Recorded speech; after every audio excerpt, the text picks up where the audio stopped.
अच्छा, कभी ये सोचा है कि मशीनों के जो एकदम छोटे-छोटे पुर्जे होते हैं, उनके बीच की दूरी को आखिर नापते कैसे होंगे? आज हम ठीक इसी काम के एक माहिर टूल यानी फीलर गेज के बारे में बात करेंगे और इसके सारे राज खोलेंगे। अब इसे देखिए। पहली नजर में क्या लगता है? किसी धातु का बना कोई पंखा या शायद ताश के पत्तों का कोई अजीब सा सेट, है ना? कितने पतले चमकीले ब्लेड्स हैं और एकदम करीने से एक साथ रखे हुए हैं। तो सवाल यही उठता है कि आखिर ये अनोखा सा दिखने वाला टूल करता क्या है? इसका जो असली राज है ना, वो इसके हर एक पतले ब्लेड में ही छिपा है। चलिए, सबसे पहले इसके बुनियादी काम को समझते हैं। जरा सोचिए, दो पुर्जों के बीच एक इतनी छोटी सी जगह है जिसे मापना है, जहां कोई रूलर या मेजरिंग टेप पहुंच ही नहीं सकता। बस ठीक यहीं पर यह उपकरण काम आता है। तो सीधी सी बात है, इसका मुख्य काम है दो चीजों के बीच की खाली जगह, जिसे हम गैप कहते हैं, उसको मापना। काम बहुत सरल है, लेकिन ये बहुत बहुत जरूरी है, खासकर मैकेनिकल और इंजीनियरिंग की दुनिया में। अब सवाल ये भी आता है कि भाई, इन बाल से भी पतले गैप्स को मापना इतना जरूरी क्यों है? इसका जवाब छिपा है किसी भी मशीन की परफॉर्मेंस और उसकी लंबी उम्र में। और इसका इस्तेमाल, अरे भाई, गाड़ियों के इंजन से लेकर बड़ी बड़ी मशीनों तक हर जगह होता है। जैसे कि स्पार्क प्लग में सही गैप सेट करना हो या फिर इंजन के वाल की क्लियरेंस को चेक करना हो।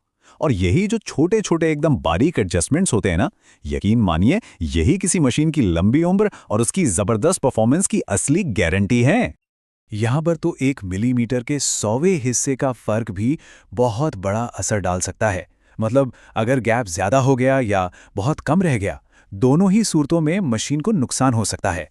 इसीलिए यहां सटीकता यानी कि प्रिसिजन ही सब कुछ है। वैसे सारे फीलर गेज एक जैसे नहीं होते।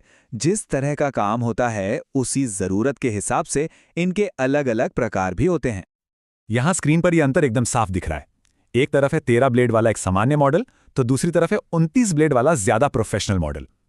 नियम सीधा सा है, जितने ज्यादा ब्लेड्स उतनी ही ज्यादा बारीकी से माप लेने की क्षमता। और हां, इसकी जो टेक्निकल भाषा है, उसमें इन ब्लेड्स को लीफ या पत्ती कहते हैं। हर लीफ की अपनी एक तय मोटाई होती है, जो उस पर लिखी भी होती है, और वो बहुत ही सटीक होती है। चलिए, अब आते हैं सबसे जरूरी हिस्से पर। इन ब्लेड्स पर जो निशान लिखे होते हैं, उनका मतलब क्या है, उन्हें कैसे पढ़ें? उदाहरण के लिए इस मॉडल को देखिए, FLG/13A/100। इसकी सबसे बड़ी खासियत यह है कि इस पर माप इंच और मिलीमीटर दोनों में दिए गए हैं। ये चीज इसे बहुत ही वर्सेटाइल बना देती है। यहां ये बिल्कुल साफ है, एक ही लीफ पर दो तरह के माप हैं। एक तरफ लिखा है 0.03 मिलीमीटर और दूसरी तरफ इंच में उसकी वैल्यू, जो कि है 0.0012। इससे किसी भी मेजरमेंट सिस्टम में काम करना एकदम आसान हो जाता है। इसका डिजाइन भी काफी स्मार्ट है। एक लॉक नट दिया गया है, जो इस्तेमाल के दौरान ब्लेड को अपनी जगह पर टाइट रखता है। जरूरत पड़ने पर आप हर ब्लेड को अलग भी कर सकते हैं। और इसका ये जो मजबूत केस है, वो इन कीमती ब्लेड्स को हमेशा सुरक्षित रखता है।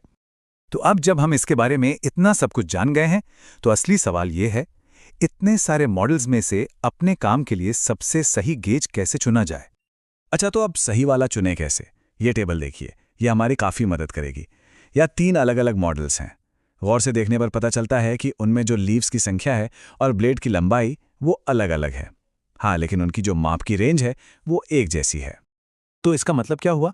मतलब ये कि अगर बहुत बारीक माप चाहिए तो ज़्यादा लीव्स वाला मॉडल लेना होगा, और अगर किसी ऐसी जगह का गैप मापना है जहां पहुंचना मुश्किल है, तो फिर लंबे ब्लेड वाला मॉडल ज़्यादा बेहतर रहेगा। और आखिर में ये एक लाइन इस उपकरण की पूरी कहानी कह देती है। ये सिर्फ दो बिंदुओं के बीच की दूरी नहीं नापता, बल्कि ये तो सटीकता और परफॉर्मेंस के बीच का एक पुल है। तो ये सब देखकर एक सवाल तो मन में आता ही है ना?